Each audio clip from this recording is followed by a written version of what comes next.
মধ্যপ্রাচ্যের আকাশে যুদ্ধের যে সাইরেন বাজছিল তা কি তবে একটু থামলো, নাকি এটা কেবলই ঝড়ের আগের ভয়ঙ্কর স্তব্ধতা?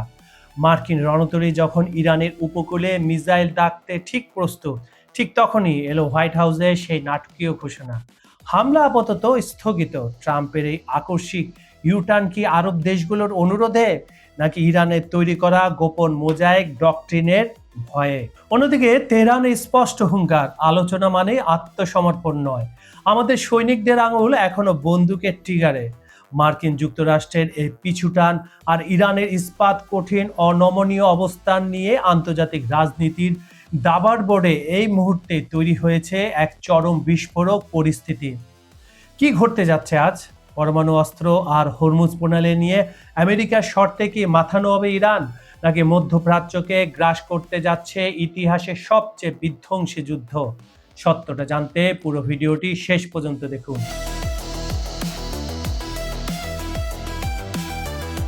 আন্তর্জাতিক রাজনীতি এবং মধ্যপ্রাচ্যের ভূ রাজনীতিতে এক অত্যন্ত নাটকীয় ঘটনা প্রবাহের সৃষ্টি হয়েছে।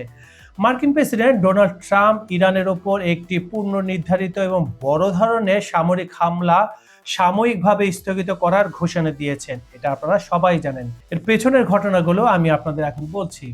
ট্রাম্প সামাজিক যোগাযোগ মাধ্যম তার ট্রুথ সোশ্যালে স্পষ্ট করেছেন, কাতার, সৌদি আরব এবং সংযুক্ত আরব আমিরাত এর মতো যে উপসাগরীয় বন্ধু দেশগুলোর শীর্ষ নেতাদের বিশেষ অনুরোধের পর তিনি এই সিদ্ধান্ত নিয়েছেন।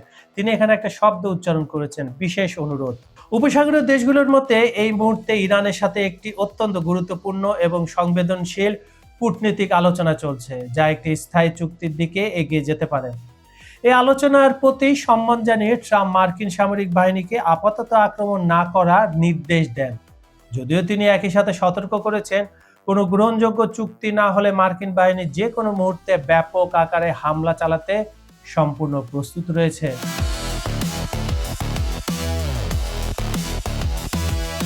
এই পুরো ঘটনা প্রবাহে মার্কিন প্রেসিডেন্ট ডোনাল্ড ট্রাম্পের অবস্থান এবং তার যে বয়ান, এর মধ্যে এক গভীর বৈপরীত্য লক্ষ্য করা গেছে। মানে সামঞ্জস্য না, আলাদা। একদিকে তিনি ইরানকে সম্পূর্ণ ধ্বংস করার এবং একটি জেনোসাইডাল বা চরম ধ্বংসাত্মক হুমকি দিচ্ছেন, আবার অন্যদিকে উপসাগরীয় দেশগুলোর কথা শুনে হামলা পিছিয়ে দিচ্ছেন। সাংবাদিকদের সাথে আলাপকালে তিনি বলেন, এই হামলা হয়তো কিছু সময়ের জন্য, আবার হয়তোবা চিরকালের জন্য স্থগিত করা হয়েছে। একই সাথে দুটি বিপরীতমুখী দাবি করার কারণে আন্তর্জাতিক রাজনৈতিক বিশ্লেষকরা মনে করছেন ট্রাম্পের নীতিতে এক ধরনের বিভ্রান্তি ও দূরদর্শিতার অভাব রয়েছে। আসলে ট্রাম্প এই যুদ্ধ থেকে বেরিয়ে আসতে চান এবং নিজেকে একজন শক্তিশালী বিজয়ী নেতা বা স্ট্রং ম্যান হিসাবে বিশ্বমঞ্চে উপস্থাপন করতে চান, কিন্তু ইরান তাকে সেই সহজ পথ বা সুযোগ দিচ্ছে না। মার্কিন হুমকির মুখে ইরানের অবস্থান অত্যন্ত দৃঢ় এবং অনমনীয়, বরাবরের মতো। ইরানের নবনির্বাচিত প্রেসিডেন্ট মাসুদ পেজেশকিয়ান পরিষ্কার ভাষায় জানিয়ে দিয়েছেন, ইরান যদি আলোচনার টেবিলে বসে তবে তার অর্থ এই নয় যে ইরান আত্মসমর্পণ করেছে বা ভয় পেয়েছে। তেহরান সর্বদা দেশের জাতীয় মর্যাদা, আইনি অধিকার এবং সার্বভৌমত্ব রক্ষা করে যে কোনো আলোচনায় অংশ নেয়। ইরান সরকার তার জনগণকে আশ্বস্ত করেছে তারা দেশের জাতীয় স্বার্থের সাথে কোনো ধরনের আপোষ করবে না। ইরানের এই রাজনৈতিক মনোভাব ইঙ্গিত দিচ্ছে আগামী এক সপ্তাহের মধ্যে ওমান, পাকিস্তান বা জেনেভায় আমেরিকা ও ইরানের মধ্যে একটি উচ্চ পর্যায়ের কূটনৈতিক আলোচনা শুরু হতে পারে। ইরানের পররাষ্ট্র মন্ত্রণালয়ের মুখপাত্র ইসমাইল বাঘাই আলোচনার টেবিলে বসার জন্য ইরানের পক্ষ থেকে কিছু কঠোর শর্ত ও দাবি উত্থাপন করেছেন। ইরানের মূল দাবিগুলোর মধ্যে রয়েছে বিদেশে ফ্রিজ বা অবরুদ্ধ করে রাখা ইরানের সমস্ত সম্পত্তি অবিলম্বে মুক্ত করা, ইরানের উপর থেকে যাবতীয় অর্থনৈতিক নিষেধাজ্ঞা সম্পূর্ণ প্রত্যাহার করা, আর এই যুদ্ধে ইরানের যে ক্ষয়ক্ষতি হয়েছে তার যথাযথ ক্ষতিপূরণ প্রদান করা। এছাড়া রয়েছে ইরানি বন্দরগুলোর উপর থেকে মার্কিন নৌ অবরোধ তুলে নেওয়া, লেবানন সহ সমস্ত ফ্রন্টে ইসরায়েলি আগ্রাসন এবং যুদ্ধ অবিলম্বে বন্ধ করতে হবে। এর জবাবে মার্কিন যুক্তরাষ্ট্রের মূল দাবি হলো ইরানকে তার পারমাণবিক কর্মসূচি সম্পূর্ণ বন্ধ করতে হবে, কৌশলগতভাবে গুরুত্বপূর্ণ হরমুজ প্রণালীর উপর থেকে কার্যকর অবরোধ সরিয়ে নিতে হবে, আর কোনোদিন পারমাণবিক অস্ত্র বানাতে পারবে না এই ধরনের লিখিত দিতে হবে। তারপরে তার যে প্রক্সি যোদ্ধারা রয়েছে সেগুলা ফান্ডিং বন্ধ করতে হবে। উল্লেখ্য, যুদ্ধের পূর্বে বিশ্বের মোট অপরিশোধিত তেল এবং এলএনজি সরবরাহ প্রায় 20% এই হরমুজ প্রণালী দিয়েই পরিবাহিত হতো। পরমাণু অস্ত্র তৈরি বা অর্জনের বিষয়ে ইরানের পররাষ্ট্রমন্ত্রী আব্বাস আরাকাচি পূর্বে ইরানের অবস্থান একেবারে স্পষ্ট করেছিলেন। তিনি পুনর্ব্যক্ত করেন, পরমাণু অস্ত্র তৈরি করা ইরানের রাষ্ট্রনীতি বা কৌশলের অংশ নয়। 2015 সালে পরমাণু চুক্তিতে স্বাক্ষর করে ইরান আগেই প্রমাণ করেছে যে তাদের পরমাণু কর্মসূচি সম্পূর্ণ শান্তিপূর্ণ এবং বেসামরিক উদ্দেশ্যে পরিচালিত।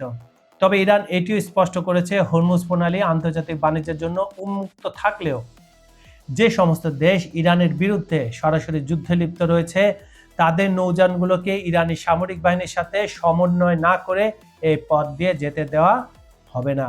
ইরানের সর্বোচ্চ নেতা আয়াতুল্লাহ আলী খামেনি, সিনিয়র উপদেষ্টা এবং প্রাক্তন কমান্ডার মহসিন রেজাই আমেরিকার এই সিদ্ধান্তকে চরম হাস্যকর মনে করছেন। তিনি মন্তব্য করেছেন, ট্রাম্পের বারবার হামলার সময়সীমা নির্ধারণ করা এবং তা বাতিল করা আসলে মার্কিন যুক্তরাষ্ট্রের দুর্বল ও কাপুরুষোচিত মানসিকতার পরিচয় দেয়। তিনি দাবি করেন, ইরানি জনগণের ইস্পাত কঠিন মনোভাব আমেরিকাকে শেষ পর্যন্ত পিছু হটতে এবং কূটনৈতিকভাবে আত্মসমর্পণ করতে বাধ্য করবে। সামরিক দিক থেকে ইরান 2003 সাল থেকে, বিশেষ করে ইরাকে সাদ্দাম হোসেনের পতনের পর থেকে, যে কোনো পরাশক্তির আক্রমণ প্রতিহত করার জন্য নিজেদের প্রস্তুত করেছে। এই কৌশলের অংশ হিসাবে ইরান তাদের বিখ্যাত মোজাইক ডক্ট্রিন তৈরি করে। এই ডক্ট্রিনের মূল বৈশিষ্ট্য হলো সামরিক ক্ষমতা এবং প্রতিরক্ষা ঘাঁটিকে কোনো একক কেন্দ্রে সীমাবদ্ধ না রেখে পুরো দেশ জুড়ে ছড়িয়ে দেওয়া। এর ফলে শত্রু দেশ ইরানের কোনো একটি নির্দিষ্ট অংশে বা কেন্দ্রে হামলা চালালেও ইরানের সামগ্রিক প্রতিরোধ ব্যবস্থা ভেঙে পড়ে না, বরং দেশের অন্যান্য অংশ থেকে সমান তীব্রতায় পাল্টা জবাব দেওয়া সম্ভব হয়, যেটা আমরা সর্বশেষ যুদ্ধে দেখেছি। ইরানের খামেনা আল আম্বিয়া সদর দপ্তরের commander major general Ali Abdullahi মার্কিন যুক্তরাষ্ট্র এবং তার বন্ধু ইসরায়েলকে চরম সতর্কবার্তা দিয়ে বলেছেন, ইরানের সশস্ত্র বাহিনীর সমস্ত সৈনিকদের আঙুল এখন বন্দুকের ট্রিগারে রয়েছে। যদি শত্রুপক্ষ কোনো ধরনের কৌশলগত ভুল বা ভুল মূল্যায়ন করে পুনরায় আগ্রাসন চালায়, তবে ইরান বিগত 40 দিনের যুদ্ধের চেয়েও বহুগুণ বেশি তীব্র, ব্যাপক এবং ধ্বংসাত্মক উপায়ে তার জবাব দেবে। যদিও বর্তমান পরিস্থিতি উপসাগরীয় দেশগুলোর মধ্যস্থতায় সাময়িকভাবে শান্ত এবং আলোচনার দিকে মোড় নিচ্ছে বলে মনে হচ্ছে, তবুও ডোনাল্ড ট্রাম্প এবং ইসরায়েলের প্রধানমন্ত্রী বেনিয়ামিন নেতানিয়াহুর ওপর পুরোপুরি ভরসা করা যাচ্ছে না। অভ্যন্তরীণ রাজনৈতিক চাপ এবং নিজেদের ক্ষমতা টিকিয়ে রাখার তাগিদে তারা যে কোনো সময় পুনরায় সামরিক হটকারিতার আশ্রয় নিতে পারেন, যার ফলে মধ্যপ্রাচ্যের পরিস্থিতি আবারও যে কোনো মুহূর্তে অগ্নিগর্ভ হয়ে উঠতে পারে। তাহলে কি মার্কিন পরাশক্তি সত্যি পরাস্ত হলো তেহরানের এই ইস্পাত কঠিন দৃঢ়তার সামনে, নাকি এই সাময়িক নীরবতা আসলে এক ভয়ঙ্কর পারমাণবিক মহাপ্রলয়ের পূর্বাভাস? ট্রাম্পের হঠকারিতা আর নেতানিয়াহুর যুদ্ধন্দেহী মনোভাব মধ্যপ্রাচ্যকে এমন এক বারুদের স্তূপের উপর দাঁড় করিয়ে দিয়েছে, যেখানে সামান্য একটা আগুনের স্ফুলিঙ্গ পুরো পৃথিবীকে তৃতীয় বিশ্বযুদ্ধের আগুনে জ্বালিয়ে ছারখার করে দিতে পারে। ইরানের এই মোজাইক ডক্ট্রিন আর হরমুজ প্রণালীর অবরুদ্ধ শ্বাস কি শেষ পর্যন্ত ট্রাম্পকে ইতিহাসে সবচেয়ে বড় পরাজয়ের স্বাদ দেবে, নাকি আড়ালে অন্য কোনো ভয়ঙ্কর নীল নকশা আছে ওয়াশিংটন? সময়ের গর্ভে লুকিয়ে আছে সেই রক্ত হিম করা উত্তর। আজকের এই হাড় হিম করা ও বিস্ফোরক বিশ্লেষণটি আপনার কাছে কেমন লেগেছে তা এখনই কমেন্ট বক্সে ঝড় তুলে আমাদের জানান। ভিডিওটি ভালো লাগলে লাইক দিন এবং ফেসবুক, হোয়াটসঅ্যাপে শেয়ার করে মুহূর্তের মধ্যে ছড়িয়ে দিন বন্ধুদের মাঝে। আন্তর্জাতিক রাজনীতির ভেতরের এমন সব চাঞ্চল্যকর এবং গোপন সত্য সবার আগে জানতে খবর সংযোগ চ্যানেলটি এখনই সাবস্ক্রাইব করে বেল আইকনটি চেপে রাখুন। মনে রাখবেন, সত্যের শেষ সীমানা পর্যন্ত আমরা যাবই, যা আর কোথাও পাবেন না। আমাদের চ্যানেলে বিজ্ঞাপন কিংবা যে কোনো প্রমোশনের জন্য ডেসক্রিপশন বক্সে দেওয়া নাম্বারে সরাসরি যোগাযোগ করতে পারেন। আজকের মতো আমি কাজল হায়দার এখানেই বিদায় নিচ্ছি। দেখা হবে আগামীকাল ঠিক রাত 9টায় খবর সংযোগের পর্দায়। মধ্যপ্রাচ্য কিংবা বৈশ্বিক রাজনীতিতে আরও এক বুক কাঁপানো, রক্ত গরম করা বিস্ফোরক ইস্যু নিয়ে। ততক্ষণ পর্যন্ত কলিজা শক্ত রাখুন, সাবধানে থাকুন আর চোখ রাখুন আমাদের পর্দায়। আল্লাহ হাফেজ।